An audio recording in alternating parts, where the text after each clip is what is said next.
What is going on, Indie Warriors? Welcome to I Dream of Indie. My name's Ole Gamer Joe. Today we are reviewing Super Sami Roll on the Steam PC platform. This is a 3D platformer very similar to, say, a monkey ball style game. The storyline is told through some really cute 16-bit style cutscenes, no real animations to them or anything like that, and begins with Sami and friend Vera on the beach. Meanwhile, the evil thief Albert VII is trying to steal exotic creatures for his collection of already stolen relics because, well, he's a total dick. This all leads to Albert stealing your friend, kidnapping Vera, and now you are on a quest to save your missing friend. In terms of customizable options here, not really a ton to work with. You can choose your language, you can up the resolution to 4K. I was able to play the game that way at 60 frames per second, no real problems there. There's a few graphical settings, low, medium, or high. You can turn the vibration on or off, camera rotation, that kind of thing,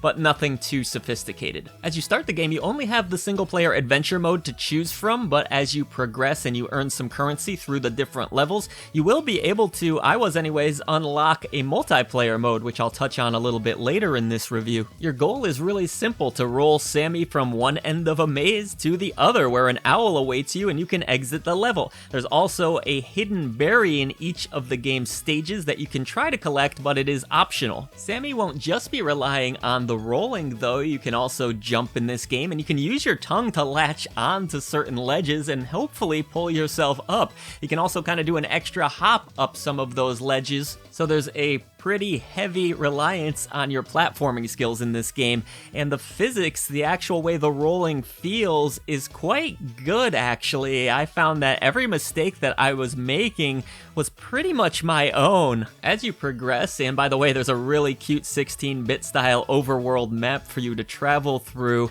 you'll find more and more obstacles getting in your way. Swinging spikes, really narrow ledges where you'll have to carefully balance, and of course you'll be bouncing up and down, trampolines, that kind of thing. Tons of cool obstacles, even some enemies which will stun lock you. They won't necessarily kill you, but they might lead to your death. The camera in the game will kind of adjust depending on the level and if it needs to be fixed or not, but for the most part I found that it was a manual camera that I was able to control with the right stick. It worked effectively enough, but there were certain situations where I was trying to balance and I had to swing the camera. That could be a little bit iffy, but it's part of the game. I think they've handled the camera situation about as well as anyone could. Now, you are on a timer in each level, and the coins that you collect along the path will allow for you to add a second to that time. If you run out of time, it's going to count as a fail. Not a big deal though. It's either back to the beginning of the level or there is one checkpoint, at least in the levels that I've come across. And as you might expect, you will be graded at the end of each level. I managed to get one S+ grade. I think that means getting a really good time and finding the berry for that level. You can of course return to the levels that you've previously beaten, and you can go to a shop where you can buy some really cute customizables for your character. You can change the skin color of that character, Sami. You can also get some accessories like a mummy hat that I found, fun stuff like that. Most of it's cosmetic, but it's fun and cute to mess around with. You can spend the berries on some of these, and then you can spend your coins on others.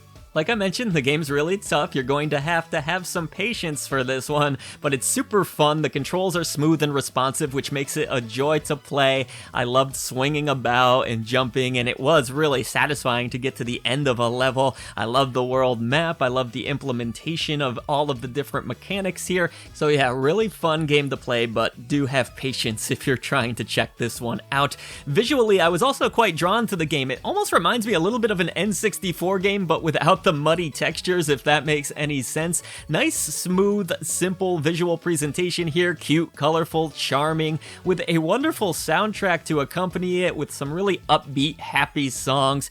Cute sound effects, but I do have to point one thing out here. For some reason, I know this was probably not intentional, but it sounds like Sami is constantly cussing. At first I thought this was just in my head, but then I had a friend walk downstairs and hear me playing the game, and they were like, did they just say what I think they said? And that kind of confirmed that, wow, this game sounds like it's swearing at you. One last thing I want to touch on real quick here is the multiplayer mode, which does need to be unlocked. It doesn't take a huge effort to do so. However, this was a lot of fun. I was able to grab a friend to test it out. You can do it with up to 4 players in split screen.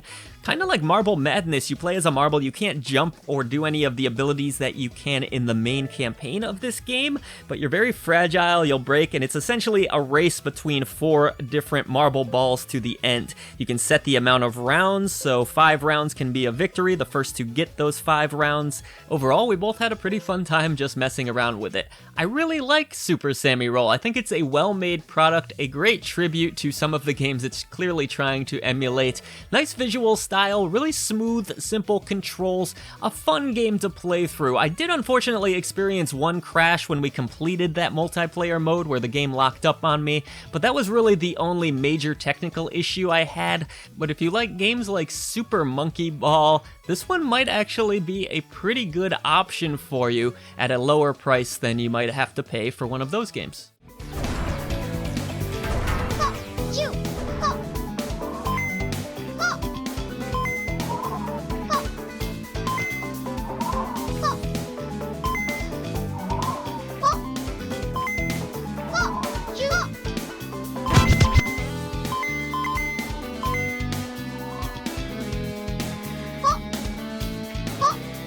Thank you so much for watching the latest video from I Dream of Indie. We'd now like to pay tribute to our great indie warriors who support us through channel memberships. Mitchell Hall, Kevilo, Bunny, Bill Tikaz, Christian Cruz, Strick9, Rosie Syntax, Chris Jackson, Nathan Moore, Peach, Adriana Amato, CJR, Falco Lombardi, C. Coyle, Skeptism, Jen Rose, Jesse, and Julian Kolbus. Thank you for all you do for independent games, developers, publishers, and for I Dream of Indie. Everybody else, please head down to the description box below. Let's stop the echo chamber and bring a voice to the voiceless ones in gaming.